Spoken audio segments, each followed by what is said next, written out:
Eu me formei em Ciência da Religião em 2009. Em 2008, eu fui fazer essa viagem, coincidiu na Semana Santa aí, né, que para cá, para nossa região, rende alguns feriados, rende algumas folgas, né, a Semana Santa. E eu fui para uma região, conhecer uns amigos que eu tinha pela internet. Não sei se o JC lembra disso, que o JC também foi meu colega de Ciência da Religião. E em 2008 eu fiz uma viagem para o interior de São Paulo, né, interior de São Paulo, lá para uma cidade chamada Pirapozinho. Não sei se alguém tem conhecimento dessa cidade. Essa cidade, ela é próxima da região de Presidente Prudente. É uma região de serra, né? Tem muita produção de gado lá. E eu fui conhecer esses meus amigos, vários amigos que eu tinha do rock mesmo, do rockão doido, e eu fui lá ver a banda deles, que eles tinham uma banda alternativa, para um festival de rock, né? Era uma feira, né, chamada Fejup, se eu não me engano era isso. E a gente ficou foram vários dias que a gente fez esse trajeto, né, que tinha uma trilha por dentro das fazendas, para a gente chegar no local da festa, né, do festival e voltar por essa trilha até a casa onde a gente estava hospedado, a casa de uma colega nossa onde a gente estava hospedado, né.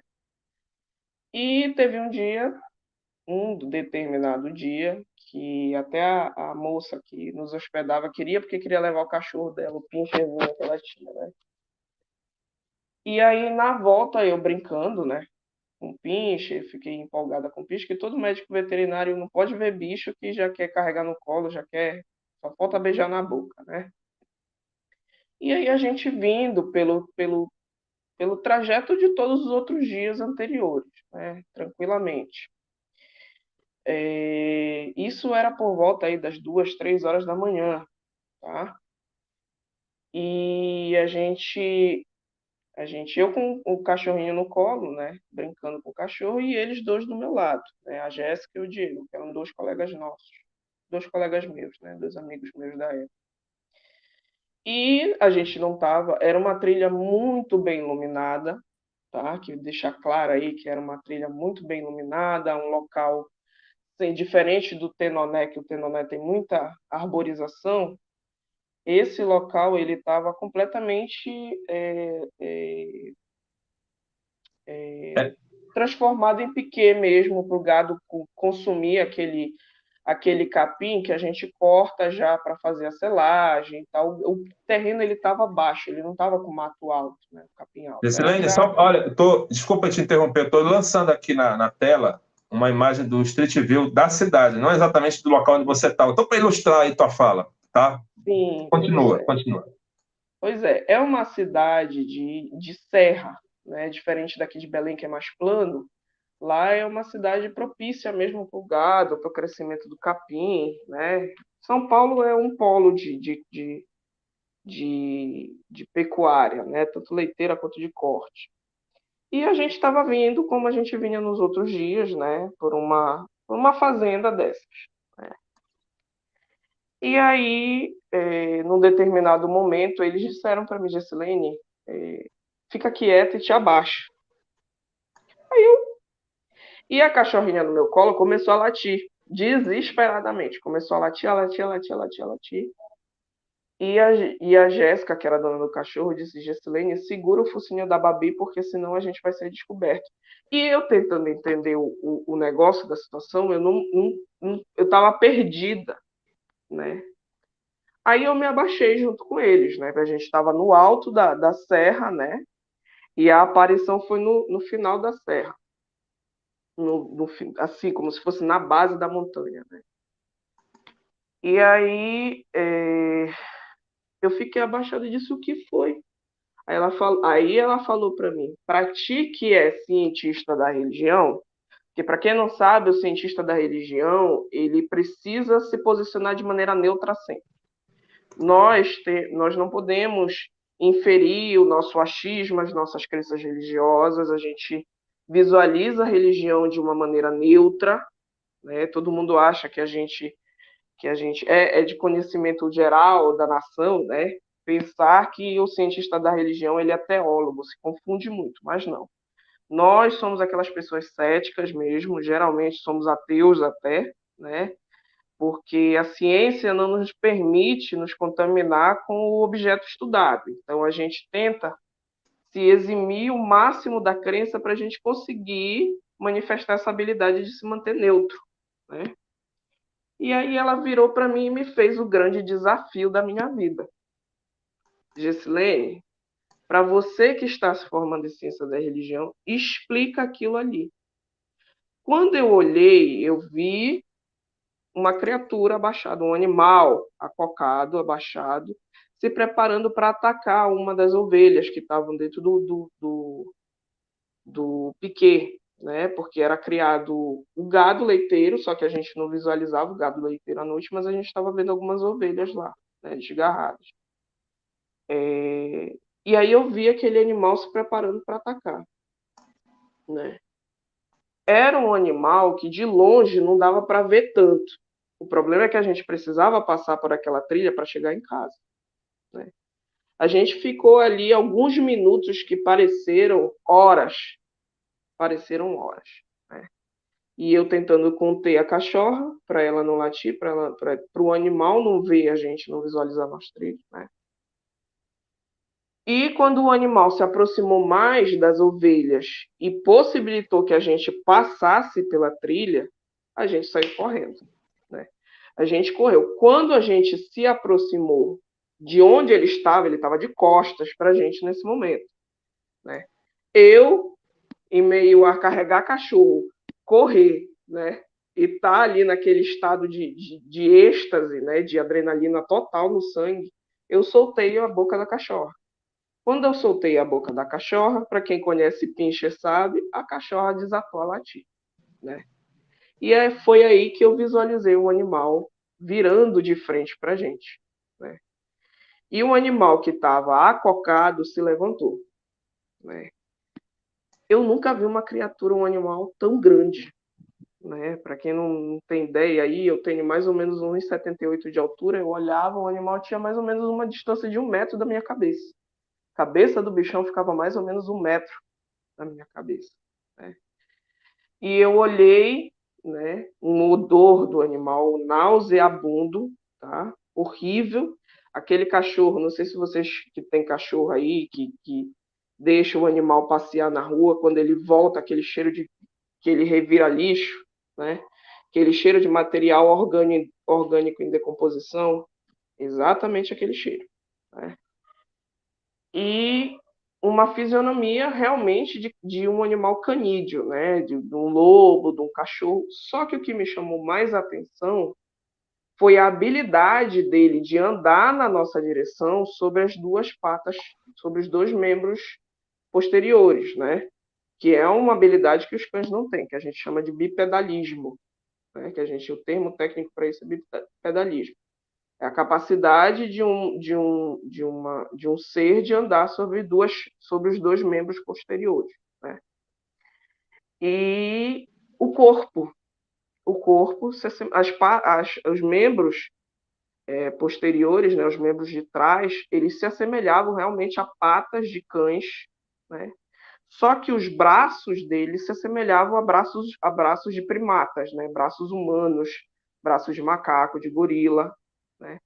E a conformidade do peito dele era semelhante à conformidade do peito de um macho da espécie humana, né? De um homem. E aí eu entrei em choque. Eu entrei em choque ali, né? E o pessoal me puxando, tentando me puxar. O olhar do bicho, eu lembro muito bem o olhar do bicho, né? O olho do bicho parecia assim, olhar, sabe quando você fotografa mesmo, aquelas fotos antigas que você rebate o flash no olho de um cachorro, de um gato, né, que fica aquela luz meio avermelhada, era assim que era a reação da córnea do animal à luz, né? E a gente saiu correndo. Naquele momento, aí sim, eu não ouvi o animal emitir nenhum tipo de som, tá? Não ouvi ele gritar, não ouvi ele uivar. Agora, em compensação, os cães da redondeza começaram a se manifestar, né? Aí sim, começaram os uivos, de todo, praticamente eu acho que todos os cães que tinham por ali, aqueles cães de fazenda, né, que ficam soltos à noite, eles começaram a uivar. E o que mais me chamou a atenção foi o comportamento das corujas, né, das corujas ali. Tinham várias espécies de coruja, inclusive a suindara. E para quem não conhece aqui na nossa região, a suindara é a famosa Raja mortalha, né? E essas corujas, elas sentaram no cabo de energia, né, no cabo de telefonia, energia, não sei, uma do lado da outra, para olhar o animal, né? E isso em instantes, em segundos, e aí a gente me puxaram, porque eu parei e fiquei olhando, né, a cachorra latindo no meu colo e eu em choque olhando para o animal. Foi aí que os meus dois amigos me puxaram e a gente continuou, seguiu correndo, né? O animal não veio atrás da gente, né? Diferente do pessoal do Tenoné, que relataram que o animal que eles viram, a criatura que eles viram, correu atrás deles. Esse não correu atrás da gente, né? Não sei se ele, ali no clímax de pegar uma presa, ele não se importou tanto com a gente. Não sei se ele, porque se for um canídeo, se tratar de um cão, de um lobo, o lobo e o cão eles têm a reação de medo frente a um coletivo de uma outra espécie, né? Geralmente é essa a reação, né? Pelo menos é o que eu lia quando eu trabalhava com adestramento, comportamento de animal, de cão, né? Era a minha leitura. Um cachorro sozinho, um lobo sozinho, ele reage mais por medo do que por ataque, né?